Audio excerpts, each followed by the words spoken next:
আমি চকলেট খাবো, মনে থাকবে? দাঁতে কি হয়েছে? দাঁতে কি হয়েছে? ক্যাভিটিস হয়েছে? দেখাও। ওই দেখো, দাঁতে ক্যাভিটিস হয়ে যাচ্ছে চিনির। চিনি আর চকলেট খাবে না তো? হ্যাঁ, চকলেট খাবে না তো? চকলেট খাবে? হ্যাঁ, না তো? এই ভিডিওটা কিন্তু থাকলো। চকলেট খেলে কি হবে? দাঁতে ক্যাভিটিস হবে তো? মনে থাকবে? ব্যানানা খাবে, ফল খাবে, ঠিক আছে? কি কি খাবে? ব্যানানা খাবে, আর গ্রেপস, আর আর কি খাবে? অরেঞ্জ। ওকে? হ্যাঁ, আর কিন্তু চকলেট খাবে না। ওকে?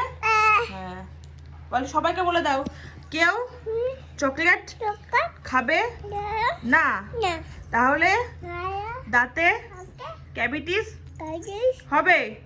ওকে? হুম।